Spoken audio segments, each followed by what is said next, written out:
Does Siri get your name right at least? Well, you can have Siri call you a nickname. Okay. And so my Siri calls me Admiral. Not even kidding. I'm not even kidding. So, that's how I'm going to start the podcast.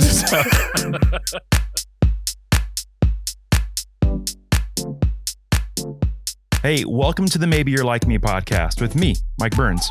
Listen, I know we're all more alike than we care to think. We've all got dreams, we've all got hopes, but sometimes we can feel a little alone trying to navigate in this crazy world we live in. So, this podcast is all about you, and it's all about me and how maybe we're a little more alike than we care to think.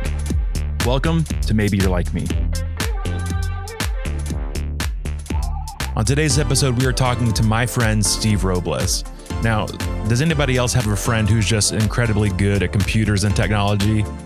I bet they're not as good as my friend Steven. Steven literally runs one of the biggest Apple podcasts in the world. He's incredibly smart on everything tech, Apple, and just an all-around amazing good guy. You're going to love this episode with my friend, Steven Robles.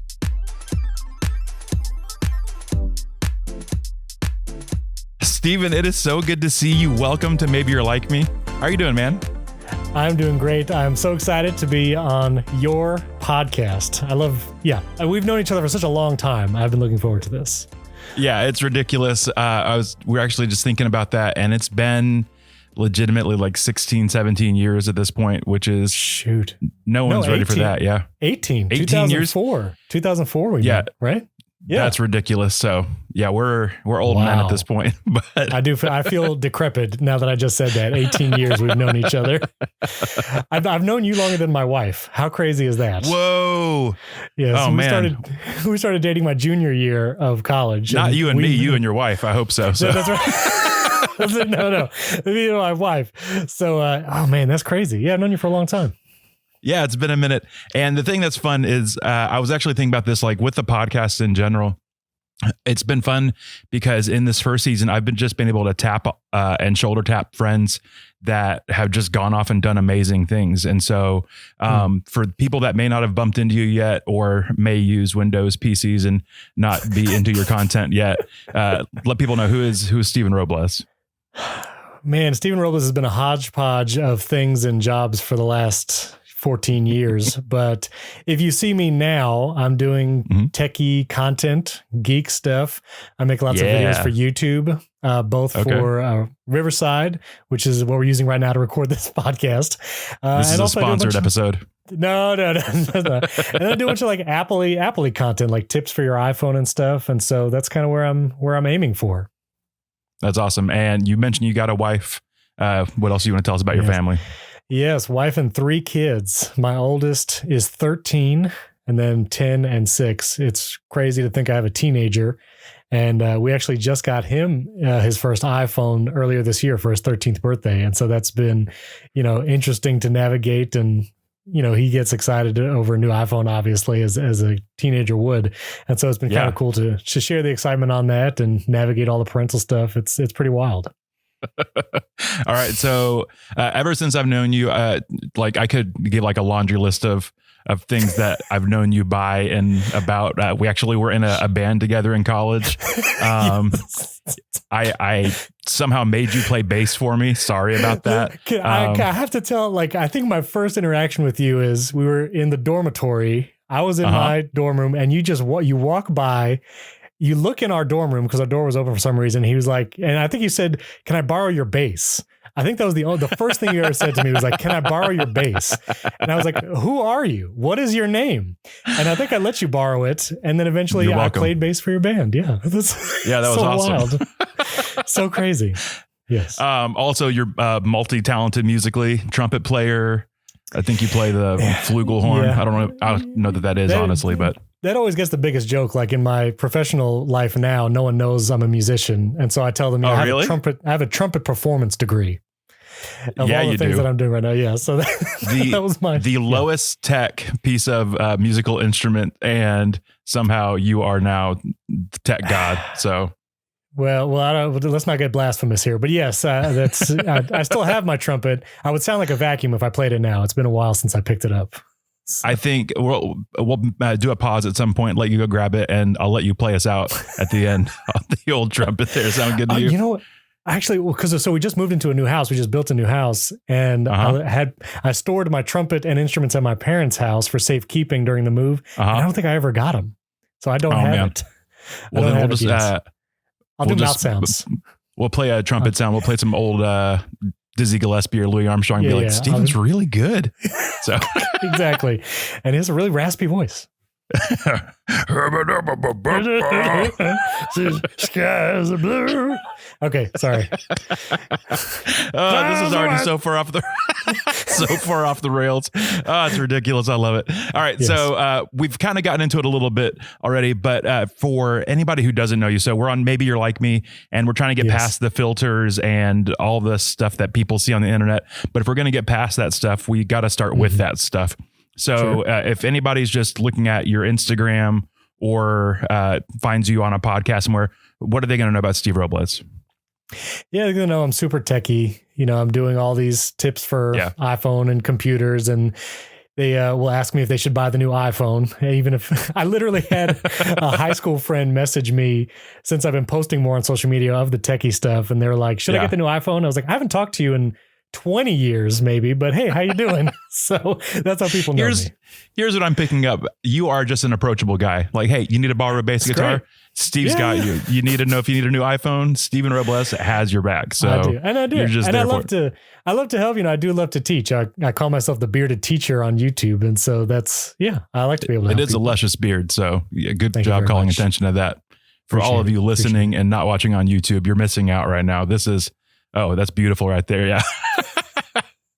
And I do want to say this, even like you've got a bunch of technology, you've been podcasting. How long have you been podcasting for? Goodness, probably it's like 2011 ish. So whatever that is, like 11 or 12 years. Started just in my attic, by myself doing a solo podcast. Did you even remember? Can you remember what I called my first podcast? I don't know if you would have. I have ever zero idea what it would have been. I called myself the Tech Tailor. Finding technology that fits you, like, a suit tailor. Oh man. Yes. And my wife and me came up with that name. And so that was just, I would record in my attic, talk about the latest tech news. And it was fun. So that was my first one like 12 years ago. Is that still on the internet somewhere? No, but I still have the audio files. So I can, okay, good. I can send you one of those. Yeah. Throw that on your Patreon and everybody will be really excited to listen to that there. But what I was trying to get at is this. So you've been podcasting and doing all that forever and ever. And I just want to personally say thank you because I've called you more than once. Like, what is an RSS file? Why do I need to have a hosting or just anything that I can think of? Podcast tech. You've been like one of my biggest supporters, one of my biggest helpers and making this whole thing happen. So for all of you out there listening, maybe you're like me, probably wouldn't be there without Steve Robles. So let's a round of applause for Steven. Right now I'm going to play a very large crowd of people. Yeah, thank you. That's very kind of you to say. And I really do. I love podcasting just in general, like the audio format. I think it's a unique medium where you get to feel close to these hosts that even if you never meet them in person, somehow you feel like you know them. And I think it's unique. And so I love to be able to help. And you have a great show, man. I mean, when you launched this show, I was jealous. I was like, man, this guy has great artwork. I don't know if he did it himself, if he hired somebody. Like, he's got great art. He's doing live launch parties. Like, he's got people coming in person. I was like, this guy's doing it right. So you took whatever tools I gave you and made something incredible. So kudos to you too. We're taking big swings around and we're trying. This is fun. So, all right. So you ready to get into it? Like, this is the meat of the podcast now. All right, let's have some fun. So the first round is a first date round. These are just more fun, get to know you questions. And I guess our first date a long time ago was me just immediately asking you for something. So this will be a little bit better than that. Okay. So sure. All right. We've already talked that you love tech, everything. And you've loved tech for as long as I've known you. You and some buddies just geek out about everything tech. So if you had to narrow it down to just like one thing, like you made a big splurge purchase on one thing and that is totally worth it. What is the one thing that you splurged on that is like, yes, I would pay that 1,000,000 times over to have this piece of tech? I was going to say the camera that I use to record all my content, which I'm using right now, but that felt too like worky related. And so I'm actually going to say as we moved into this new house, we built a new house, and I wanted to have surround sound in every room. And in one room, I have a Sonos Arc, which is a sound bar. But I wanted to get the subwoofer that gets paired with it. And it is a stupidly expensive subwoofer. Like, no one should pay this much just for a sub in a home theater system. And that is probably my most ridiculous. Like, I shouldn't have done it, but I did it. And it does sound amazing. So I bet it does. I like it. Yeah. Does it have the feature that if you go into cardiac arrest, it can like play a low frequency and shock you back to life? Because at that price, it's probably got to be something like that. It can play an inaudible low tone to just make everyone in the house feel uncomfortable constantly. And so I do that. I do that as often as I can. Yeah. Oh, well, that's absolutely worth it. Yours is way cooler than mine. Mine's just this laptop that I'm recording on right now. Sure. I love it way too much. So, and then you got your iPhone. You know what? It's not even that big of a splurge. I've taken all that back. I love my AirPods. Sure. Like to be able to mow and listen to a podcast or something and be able to hear it with noise cancellation. I know it's $200, whatever, but they are the absolute best thing in the world. I love my AirPods a ton. Did you get the second generation that just came out for pre-order? Not yet. We'll get there. We're looking probably Christmas time. So you can look for my review later. Oh, I can't wait. Everybody check out The Bearded Teacher on YouTube for the AirPod I feel reviews. Terrible now. I should not have self-plugged. No. Keep plugging. No, it's terrible. That's what you got to self-promote on a first date. So absolutely keep it going. Oh, okay, that's true. That's okay. On the first date, you're really just trying to figure that out. Okay. All right. High school you. I didn't know high school you. I knew college you, but high school you. If you weren't in the yearbook, what would you have been most likely to blank? I think my high school friends would have said most likely to be a music teacher because I was huge into the musical theater. I did the musicals. I did the dramas at high school. Obviously, I played the trumpet. All right, real quick. What's your favorite musical? It's got to be Les Mis. Into the Woods is a close second because those were the musicals I did my high school years. And so I was Cinderella's Prince and Into the Woods. And then I was like a rebellion guy in Les Mis, but those musicals just had a huge impact. But all the colleges I looked at while I was in high school were like music colleges that you go for music education to become a music educator. And that was really on the path I thought I was going to be on. So I would say most likely to be a music teacher. Yeah. Back to Into the Woods and Les Mis, less so Les Mis, but Into the Woods. When the movie version of Into the Woods came out 3-4 years ago, all the commercials, it didn't look like it was a musical. I had no idea that it was a musical. And we go to see, me, my wife, and some friends went to see, I think we saw it on Christmas Day. And we had like a thing where we would go see a movie every Christmas. And so I was pumped. I was like, this is like a cool fantasy thing. It's got all these things. And then they start singing. And I was like, okay, cool. It's going to start with a song. And then they kept singing. And then they kept singing. And then they kept singing. And I was like, what is happening right now? It's a musical, man. I didn't know it. No one told me. Yeah. And at one point, this is probably an hour into it, somebody's like, well, I'm feeling sick. And I was like, oh, finally, they're just going to have a conversation. Today, I feel sick. And it's like, no, we were so close to having dialogue. Man. That musical is so sad, too. I mean, I don't know if spoilers are a big deal. I mean, the musical's been around for decades, but like everybody dies. Everybody dies in the musical. Sorry, spoiler alert. And Les Mis is also a bummer. In the most, don't act like it's not. It is. No, it is. Yeah, for sure. Like lots of people die, but it's so like heart wrenching, and the music is beautiful. So yeah, those are my favorites. Those are rough. So most likely be a music teacher. Okay, I could see that for you. Does any part of you wish that you were teaching the future generations of music right now? Yeah, part of me, and actually before COVID hit, we homeschool our kids, but we wanted them to have the opportunity to maybe play in a band. One of my sons, Asher, was actually learning trumpet. My son, Jordan, was learning clarinet. And so we actually put together a small like homeschool student band. And so we had about 7 or 8 kids, had a saxophone player, a couple trumpets, clarinets. And I actually played the role of like band director. Like actually for a few months that we actually were going to start, practicing, and we were going to have a recital, and, it was a lot of fun. I definitely enjoyed it. And in an alternate universe, like Avengers Endgame style, I probably would have been a music teacher. I'll get him next time. Yeah. If you got blitzed for 5 years, you would just be a music teacher for a little bit. Yeah, exactly. Yes. Oh, that's another spoiler. If you haven't seen Endgame, that's on you. That's one of the biggest movies ever. So that's on you. I mean, come on. You can't look at the internet without seeing that. Yeah. Yeah. So that's fantastic. I know that. So you're multi musical. You can play guitar, bass, trumpet. Is the rest of your family? I know your wife is musical as well. She plays. Yep. She's currently the principal flute in the Lakeland Symphony. So she's playing regularly. Yeah. She's playing regularly. And all my kids are playing various things. My oldest son, Jordan, he started picking up bass and guitar.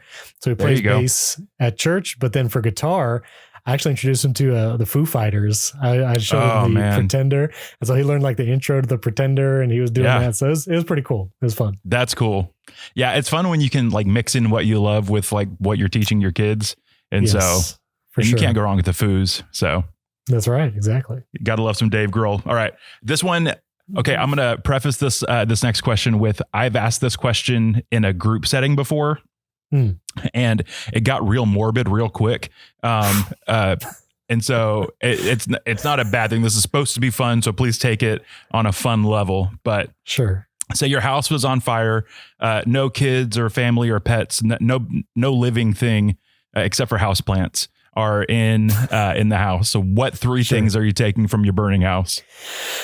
Yeah, this is tough. A lot of people say photo albums and memorabilia, which most of my life is digital and in the cloud, backed up or whatever. But we did early in our marriage it was a great thing that we did. At the end of every year, we would make a photo book of the photos we took of our kids and family. And so the first 4 years of our marriage, we have our own family yearbook kind of thing. That's cool. Some of those photos were taken pre us getting iPhones. And so those photos, I don't know if they are somewhere. So I'm going to count it as one thing. I would grab my bookshelf of memorabilia photo albums. You get that. Okay, deal. Yeah, it's a good call. And then I want to say my trumpet. For a long time, that would have been my answer.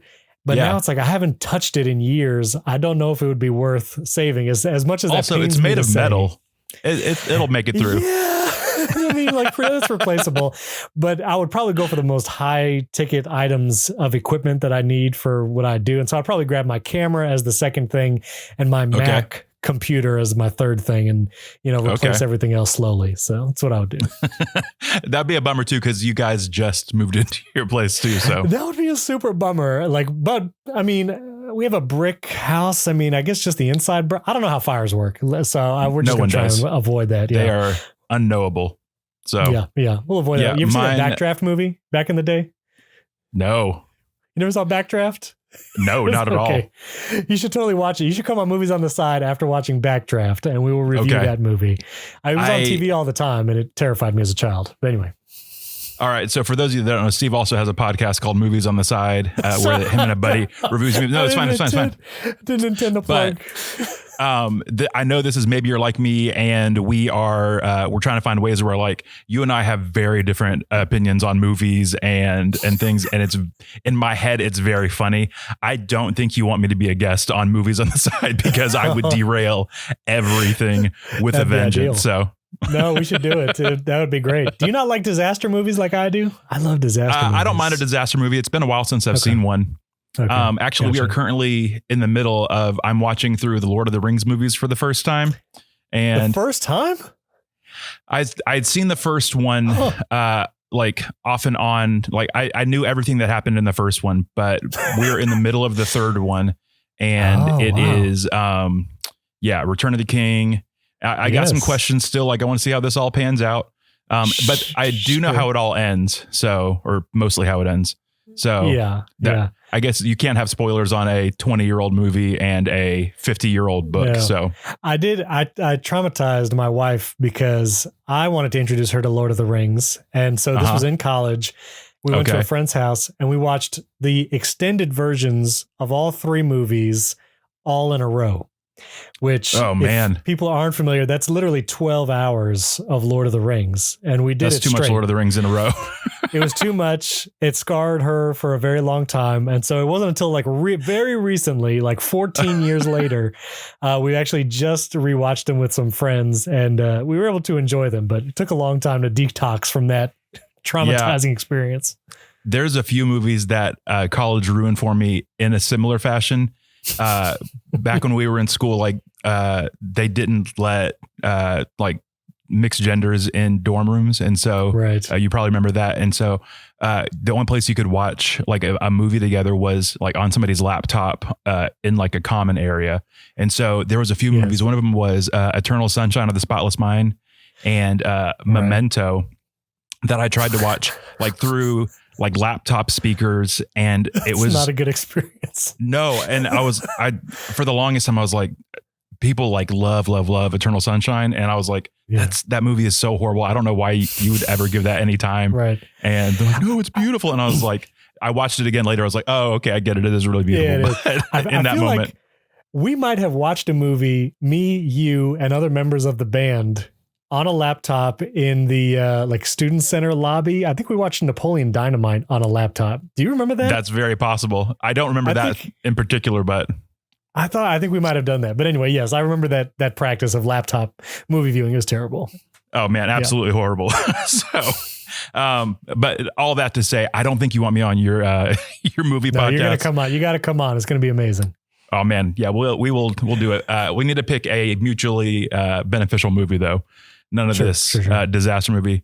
I could do Day After Tomorrow. Would love to. Wait, what's the one? That's a disaster. Is that the one movie. where like everything's frozen? Yes. I feel like it is. Tomorrow. Yeah. All right. Well, we can do that one.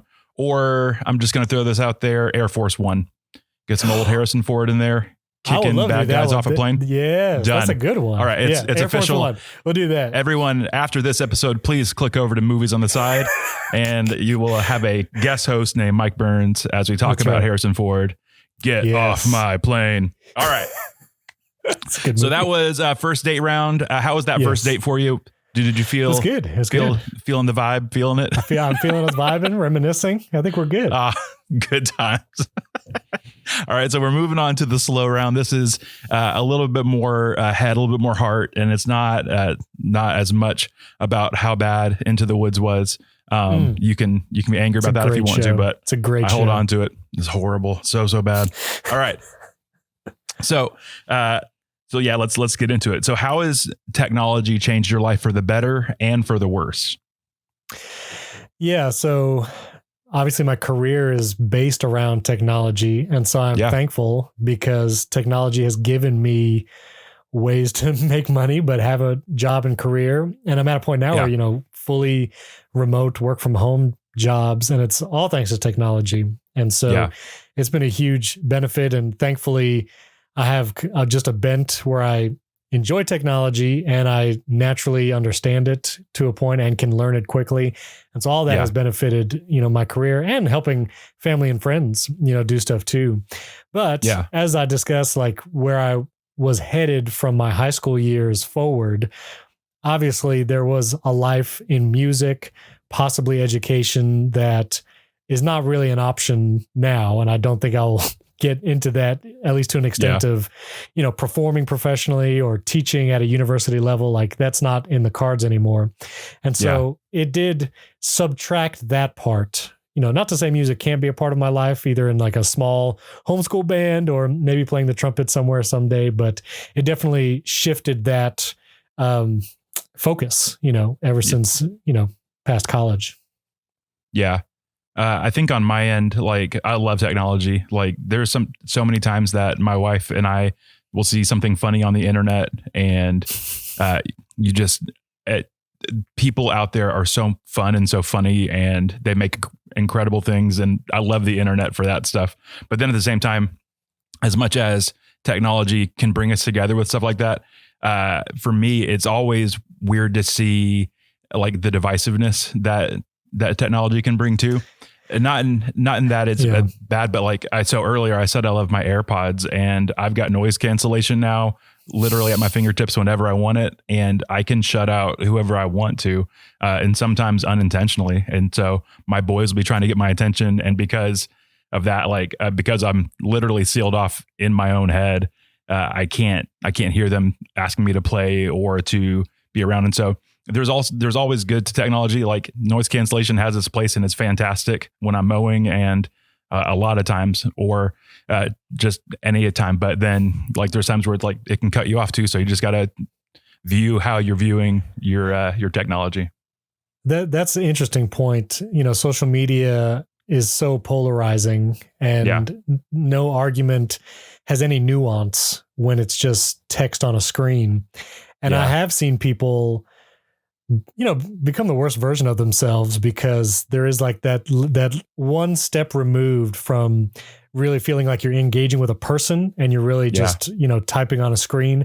Even people who I know are not angry or vindictive in real life, all of a sudden it changes. And because social media is an echo chamber, and you typically will just see the things you agree with, the things that you are passionate about, when you do bump up against arguments, you can see all the comment sections. And I've kind of resolved to never enter a land war in Asia. That's step one.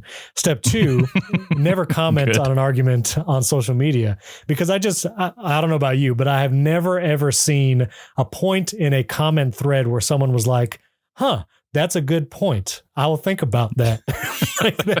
that never happens. And I think the only kind of really valuable conversations we can have where ideas might actually change and perspective can be added is really in person, maybe over the phone, but really in person. Yeah, there's something about like face-to-face conversation, being in the room with somebody, having a conversation, even getting to see your face over this is fun, but like it'd be a bunch better if we could hang out together and eat a burger, because you can't get a good burger on the internet. So, what a burger. Yeah. You introduced me to Whataburger back in the day. That was life-changing. You're welcome. Yeah. We both probably gained a few pounds. Then they took it away. Lakeland. It's no longer here. But anyway, I think about you. Every time I see a Whataburger, I do think about you. And I went to Dallas, Texas recently, and was driving from the airport to a hotel, and I saw Whataburger on the side of the road, and I said, Mike Burns. That is what I thought in my head. Literally every time. Man. Yeah. There's things in life that you want to be known for, and others that like just kind of fall on you. And Whataburger is one of those that has fallen on me. Yes. So, it's just associated. Yeah. Yeah. We'll take it. It's all good. It's a delicious burger. So I'll take it. All right. So this, we kind of waded into this naturally, and then we waded out of it real quickly when we started talking about burgers. Sure. But sometimes the internet gets heavy, life gets heavy. These last couple of years, there's all sorts of examples of life being like there's definitely high highs, but then there's also big lows. So when life gets heavy, when the world gets heavy, like where do you see yourself turning? Where do you move to? How do you navigate the heaviness that is life sometimes? I go to the new establishment, Andy's Frozen Custard in Lakeland, because absolutely that covers a ice cream heals all. Heals all. It's tough. I was for a long time, work was very stressful for me, and I really did not know how to take a day off. Did not know like how to just rest, and only recently, till I've kind of transitioned jobs now, have I had like a weekend, like to know what a day off is.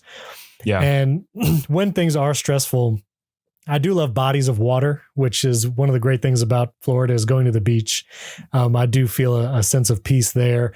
And, sometimes we go up to North Carolina and stay in a cabin in the mountains, and that's always a very rejuvenating time. Yeah. But honestly, this sounds, growing up, I'm sure like you did, I grew up in the church, and whenever someone said the word like meditation, you get like garlic thrown at you, and, might have like some kind of, service after that. But there's an app, I know it's an app, but, Headspace. And it's a mindfulness app. And, I always thought that stuff was like super fruity and whatever. But honestly, over the last year or so, especially dealing with some family things and trying to navigate anxiety and all that. It has really helped me in like combining those practices, like literally just taking a moment to refocus and breathe. You know, it's easy to shrug that off and think like, oh, that's super weird, whatever. Like, but it can make a difference, you know, just being able to pause your own day for a second and really refocus. It's been helpful. So all of that combined, I think.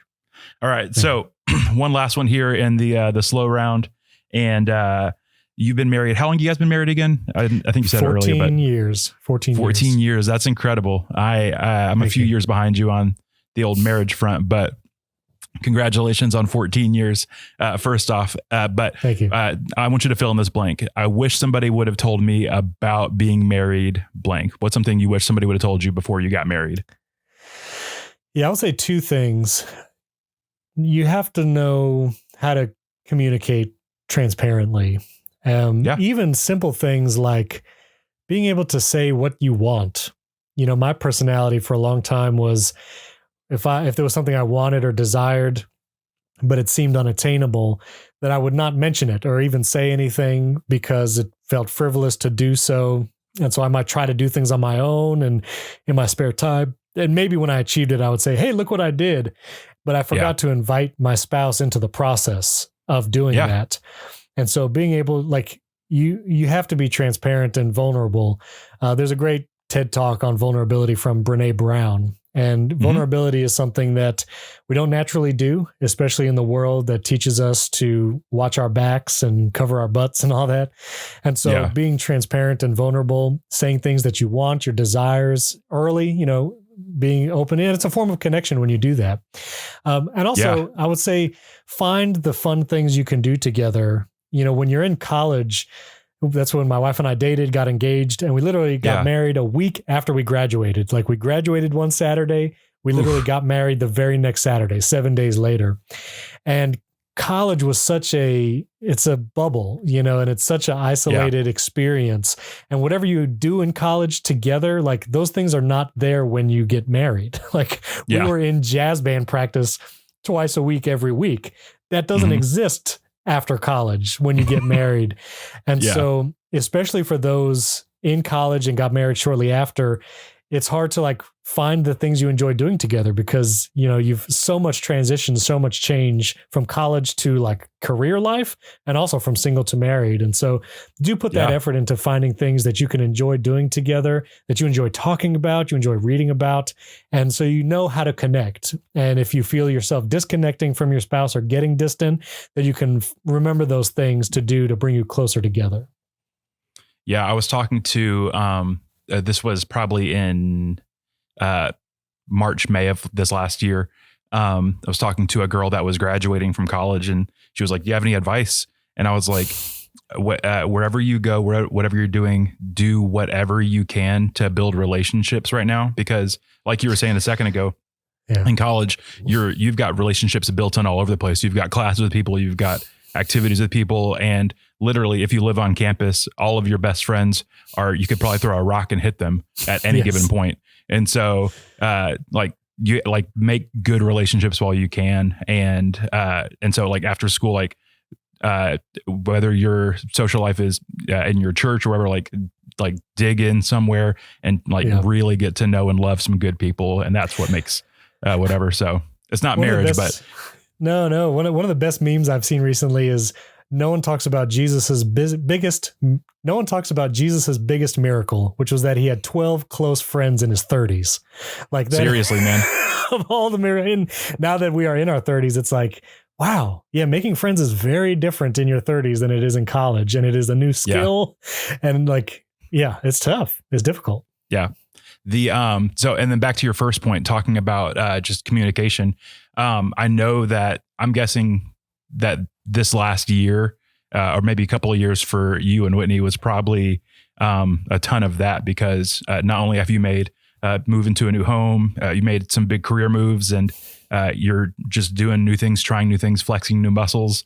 And I'm hoping just based on like knowing you and even from a distance getting to see you, I feel like that you guys have both gone into that with open eyes and with a ton of communication, just going into that next season together. So, oh yeah, I mean, to say I want to leave the job I've been in for the last 10 years that had great financial stability and job security, to say I want to leave that to go into a brand new field and career that I don't have any real professional resume type experience, that's a scary thing. But being connected through the process to say, I'll have an interview, or I got this email about an interview, and this interview I got in the final stages, but then they went with someone else, and sharing that sense of loss and also the joys of when you get it and doing it together as a process.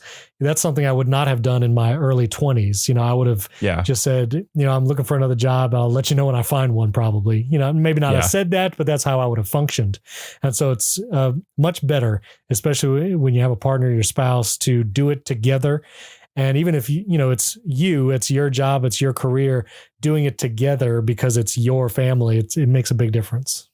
Yeah. I've talked about this a little bit on the podcast before, but in the process of writing a book and starting this podcast, less so with the podcast, because I'm learning, I'm trying to be as good as you, if not a little bit less, because your goals. So, but I appreciate that. I was writing this book, and so I spent all this time just kind of locked away in our guest room, just typing. And I never let Katrina know anything that I was working on, and I would just be I didn't let her proofread anything. And God help anybody who tries to read anything I've read before it's proofread, because it's just all over the place. It's a madhouse in there. But I just realized that I wasn't involving her in the process at all. And so now with this and with dreaming this out, this has been about a year and a half in the works of just dreaming up what it could be, how it can be, and doing all that. Now I'm, as much as I can, I'm involving her with everything. Hey, what do you think about asking so-and-so to be on the podcast? Right now I'm in the middle of a big no season where I'm just asking people if they would want to be on a podcast, and people I have no right asking, people that have been in TV shows and movies and that have no right talking to me right now. And so, but I'm letting her know so that on a day when I get another no, she knows that, hey, maybe today is an ice cream day, or something like that. Exactly. And she, so she can just be there every step of the way. And she's been the hugest support. And on the occasional yes, or maybe we get, it's let's get more ice cream to celebrate. Everything is ice cream. Everything is ice cream. But having that support, that person beside me on the good and the bad is huge. Yeah. So, and communicating so that she knows when things are good and bad. I'm not always the best at communicating how I'm feeling or what's going on, but just more and more trying to get the communication side down. Because one of the worst feelings is when your spouse and partner, something is wrong, and you ask how they're doing, and they say fine, which I don't know if you remember from the movie The Italian Job, what fine stands for. Freaked out, insecure, neurotic, and emotional. That's what fine stands for.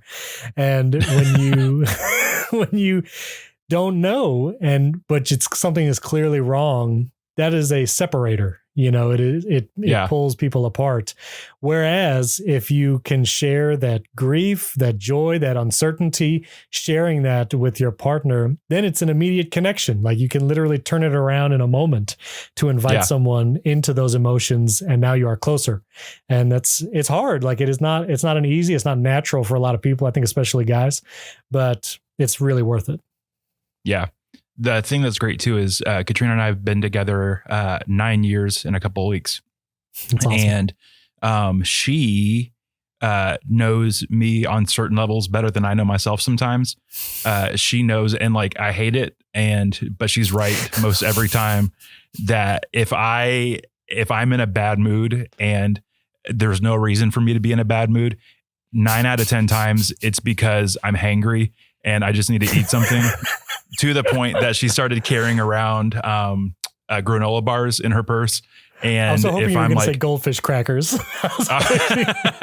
Goldfish crackers. Yeah. Yeah, no, it's she's got a steady supply of granola bars, goldfish That's crackers, applesauce, whatever it takes. Yeah. And just get some sugar in my body to make me a less mean person for a few minutes. But yeah, having those people that like they love you enough to know what's coming up too, and to be willing to help you before you even want to admit you need help yourself. So. Actually, and that actually just happened yesterday. I had a lot of phone calls and recordings in a row, and I was in the office for like hours, and I didn't eat lunch. And when I walked out, like I felt very stressed because I still had a lot to do. And when I went out there, like my wife, in just a few seconds, she was like, "You look stressed." And honestly, it helped me feel very seen because I was like, "Oh man, she can notice that I am stressed, even though I haven't said a word." And then that opens the door for me to say, yes, I am. Here's why.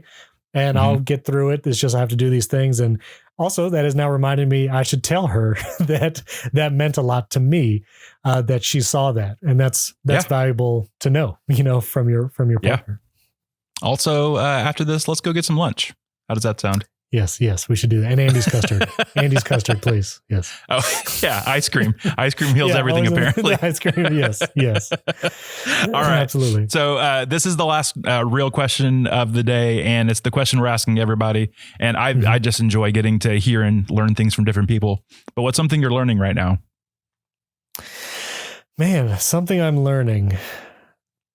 I'm learning YouTube, because I'm doing so much more on that platform, and that's a fascinating black box of pain.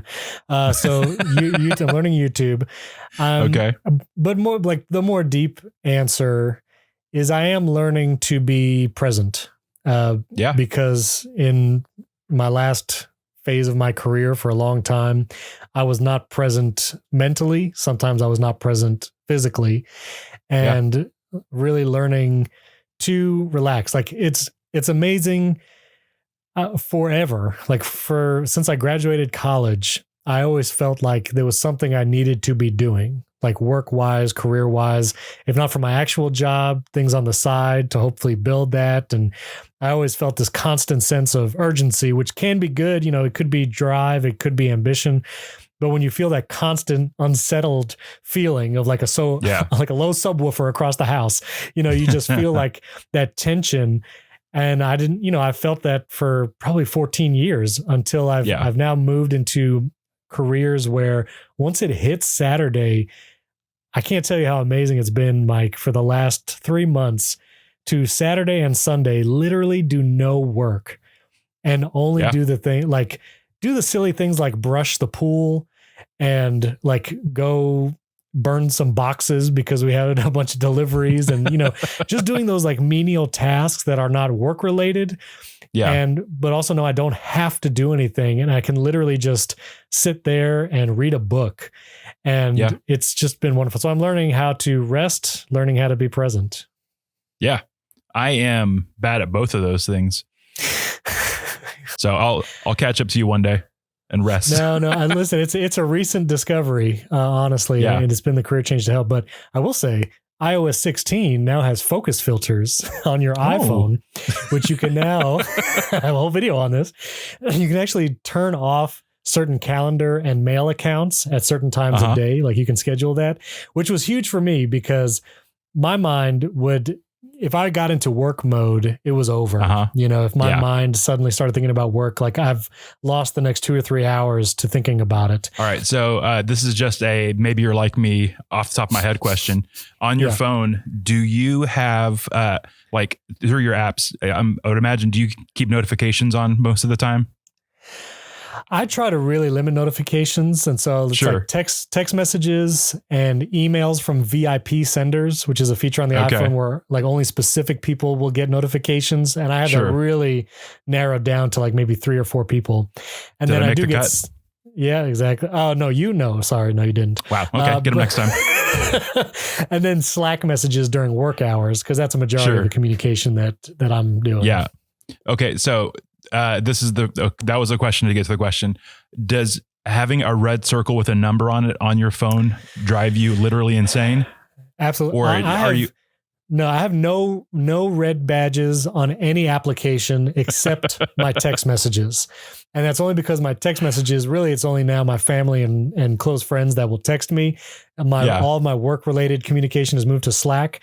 That is literally the only application that I have a red badge on. And my phone application, which, voicemails and missed calls, I do get a bunch because I never answer the phone. That is not even on a home screen. It's in my app library. And I don't even get notifications from my phone. Like I don't even do it. All right. So for all of those of you out there trying to reach Steven, do not call him. So. You'll get me faster on a Twitter DM than you will on a phone call or a text. So, I think we're like, it burns a hole in like a burning rage in me if I have like any kind of notification on my phone. And what drives me the most insane is when I go to an app and like I check through everything and then I close the app out and there's still a notification on, or like there's still a badge on there. Yeah. I want to punch somebody in the face. So I've started turning them off. I was helping my mother-in-law. She just upgraded her iPad and I was moving over her stuff and her mail icon had a red badge of 146,000 something. What? 146,000. And it's because all these newsletters and like emails and spam. She has a badge for every one of those. And I'm just like, please let me help you. We have to.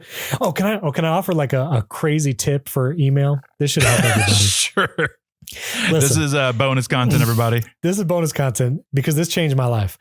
Create a filter in your email account, whether it's Gmail, Outlook, Hotmail. You can create email rules and filters in any email application. Go to that website, create a filter that says whenever the words unsubscribe or manage my email preferences, if those words appear in the body of an email text, that email skips your inbox and gets filed into a folder automatically. You can call it newsletters, you can call it whatever, but it doesn't hit your inbox. It goes directly to that folder.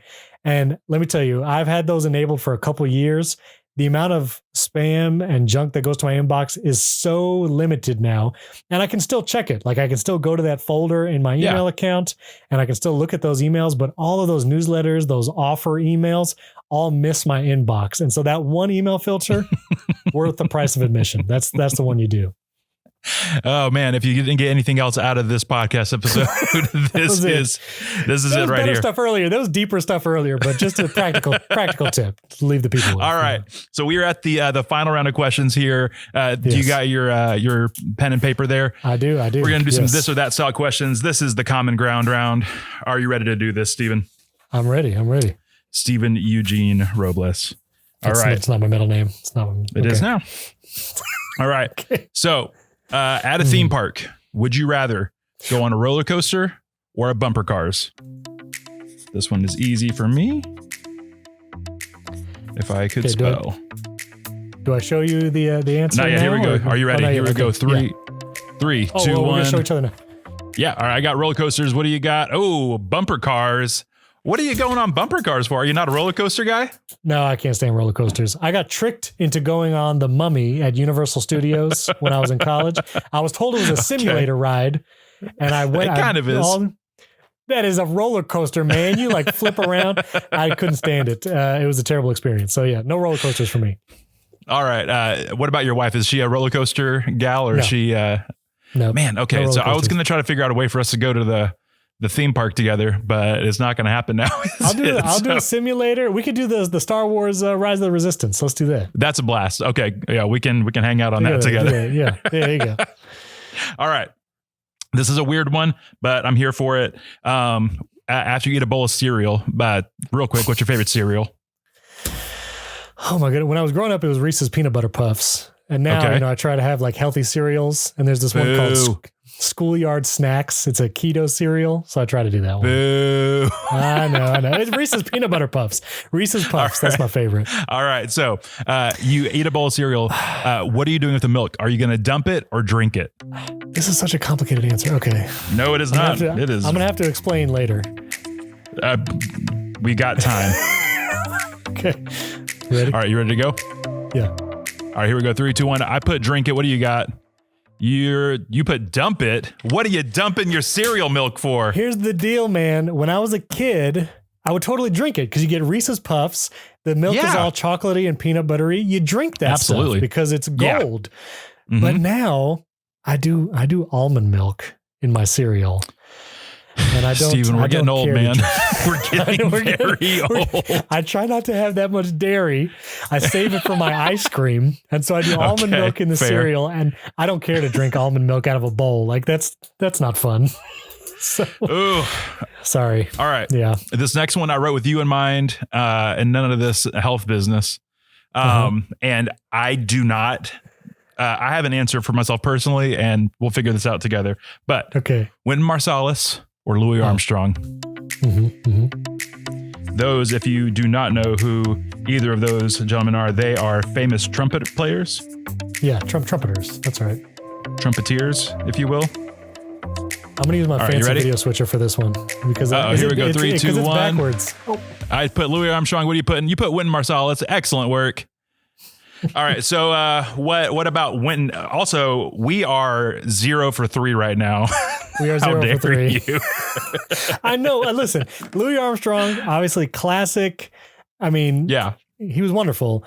But if I only had one had to listen to their music forward, I would prefer to listen to Wynton Marsalis. I mean, I love Louis Armstrong, but it's like, the old school recordings, I love it. So I don't know much about Wynton Marsalis. I don't know any of his music, but what I do know is this. In my school, we had a more or less non-existent music program. I learned do, re, mi, sa. Yeah. I can't even say fa, sol, la, ti, do. Do, re, mi, fa, sol, la, ti, do. Yeah. Yeah. The S and the F messed me up there. So I learned that every year from kindergarten to graduating college. I mean, high school. Sure. It's like, that's the only thing they could teach us in music class. And so I wish I would have learned more, but I didn't. But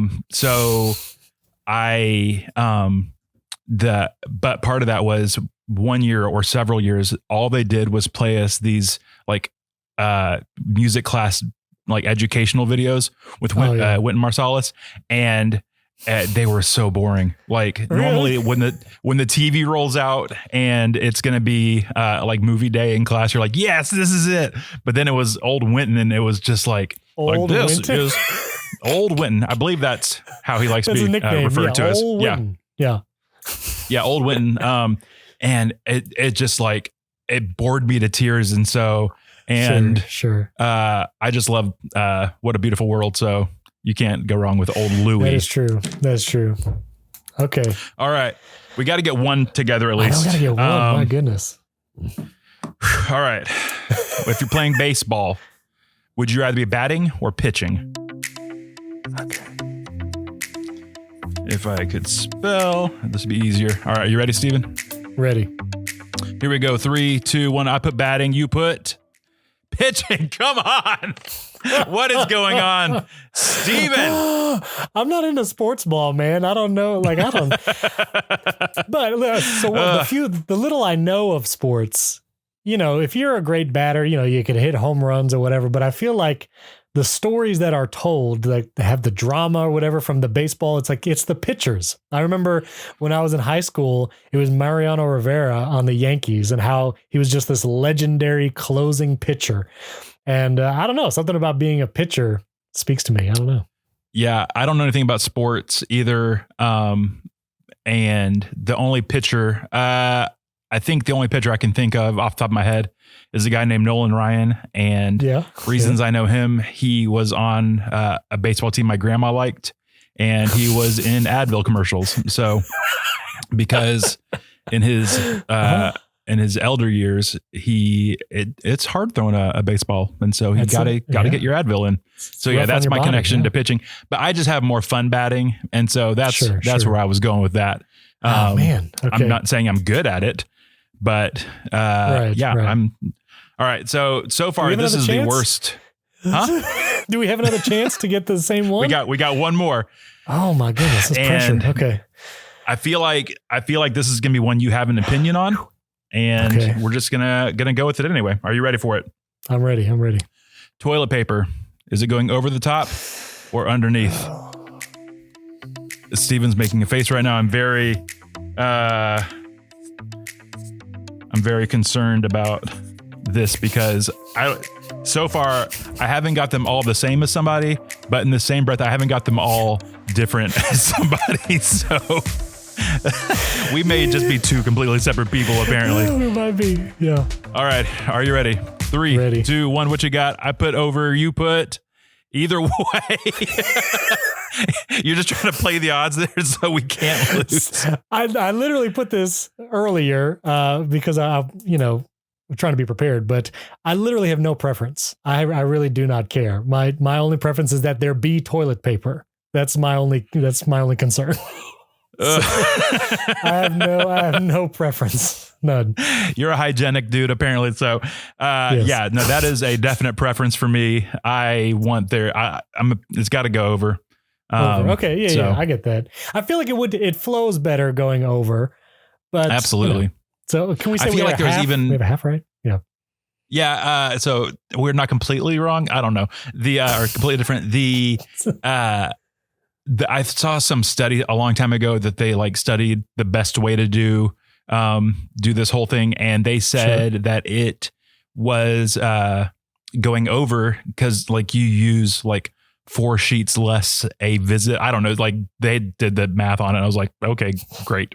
So all the same. I don't. Okay. Can I ask you a question? Who's to say? Can I ask you a question? Yeah, shoot. Okay. So I want you to write this down just like we've been writing it down. Okay. Oh, okay. Yep. You go into a public restroom, and after washing your hands, you have the choice of either using the paper towels or an air hand dryer. Oh, which do you choose? You want to write it out? Oh, yeah, let's absolutely. Write it out. Writing this down. All right. You ready?